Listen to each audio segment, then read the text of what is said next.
Assalamualaikum warahmatullahi wabarakatuh.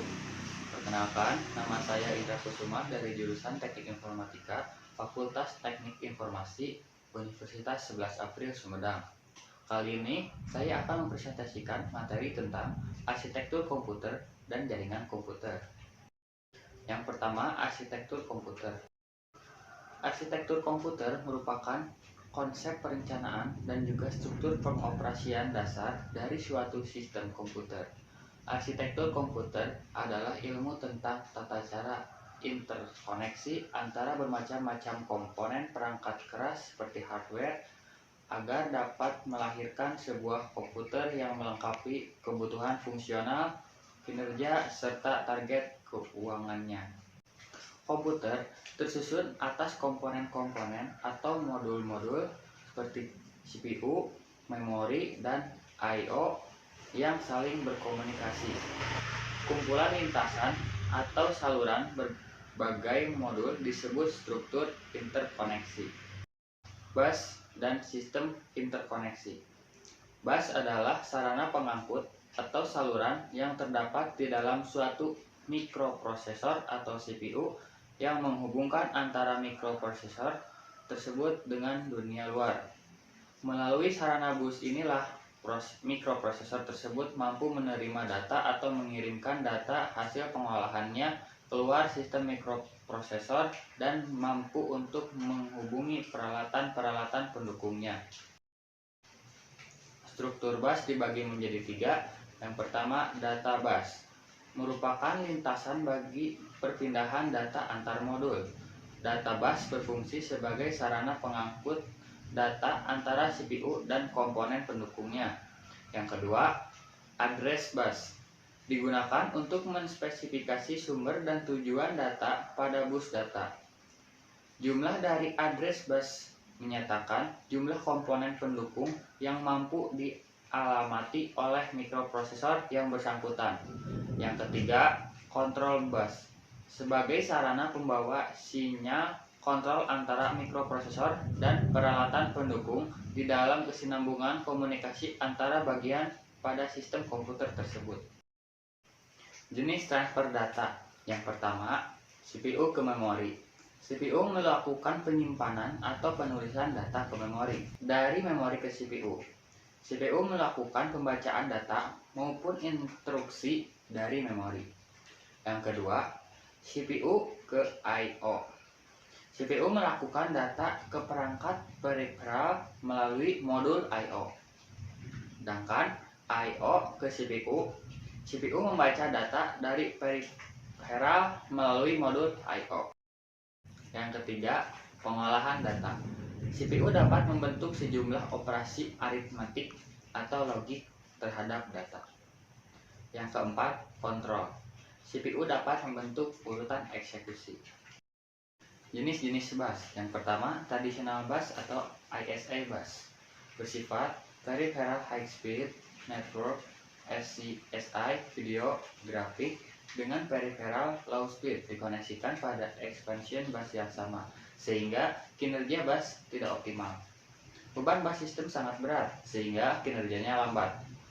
Traditional bus ini merupakan sistem bus tunggal atau single bus system yang populer diterapkan pada jenis IBM PC 8088 di era tahun 80-an. Yang kedua, high speed bus. High speed bus yaitu bus berkecepatan tinggi untuk koneksi peripheral berkecepatan tinggi seperti video graphic network SCSI. Expansion bus yaitu bus berkecepatan rendah untuk koneksi peripheral berkecepatan rendah seperti modem, fax, serial. Beban sistem bus menjadi lebih ringan sehingga kinerjanya menjadi lebih cepat.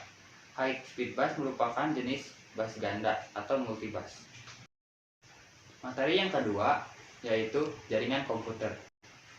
Jaringan komputer merupakan sistem yang terdiri dari gabungan beberapa perangkat komputer yang didesain untuk dapat berbagi sumber daya, berkomunikasi, dan akses informasi dari berbagai tempat antar komputer yang satu dengan komputer yang lain. Manfaat jaringan komputer. Yang pertama, berbagi sumber daya atau pertukaran data. Yang kedua, mempermudah berkomunikasi atau bertransaksi. Yang ketiga, membantu akses informasi. Yang keempat, mampu memberikan akses informasi dengan cepat dan up-to-date. Jenis jaringan komputer berdasarkan area. Yang pertama, LAN atau Local Area Network. LAN adalah suatu kumpulan komputer di mana terdapat beberapa unit komputer atau klien dan satu unit komputer untuk bank data atau server. Antara masing-masing klien maupun antara klien dan server dapat saling bertukar file maupun saling menggunakan printer yang terhubung pada unit-unit komputer yang terhubung pada jaringan LAN. Yang kedua, MAN atau Metropolitan Area Network. MAN adalah sesuai dengan namanya, maka jenis jaringan ini memberikan layanan hingga wilayah yang luas dan kemampuan transfer data pun berkecepatan sangat tinggi.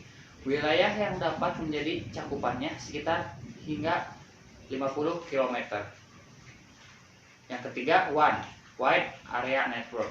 WAN adalah jenis jaringan yang dapat menghubungkan suatu wilayah bahkan negara lain.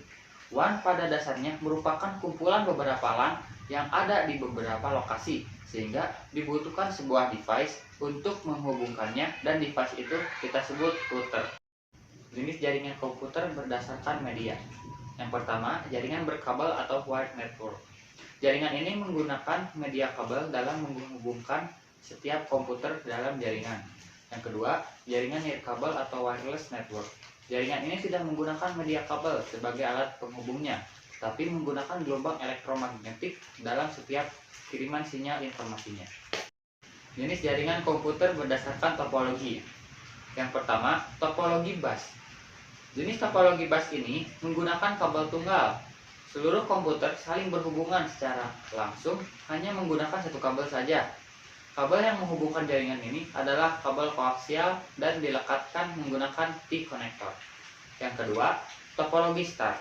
Pada jenis topologi ini, setiap komputer langsung dihubungkan menggunakan hub, di mana fungsi dari hub ini adalah sebagai pengatur lalu lintas seluruh komputer yang terhubung. Karena menggunakan proses pengiriman dan penerimaan informasi secara langsung inilah yang menyebabkan biaya pemasangannya juga tinggi. Contohnya sebagai berikut. Yang ketiga, topologi ring. Jenis topologi ring ini, seluruh komputer dihubungkan menjadi satu membentuk lingkaran atau ring yang tertutup dan dibantu oleh token. Token berisi informasi yang berasal dari komputer, sumber yang akan memeriksa apakah informasi tersebut digunakan oleh titik yang bersangkutan. Jika ada, maka token akan memberikan data yang diminta oleh titik jaringan dan menuju ke titik berikutnya. Yang keempat, topologi mesh. Topologi mesh merupakan rangkaian jaringan yang saling terhubung secara mutlak, di mana setiap perangkat komputer akan terhubung secara langsung ke setiap titik perangkat lainnya.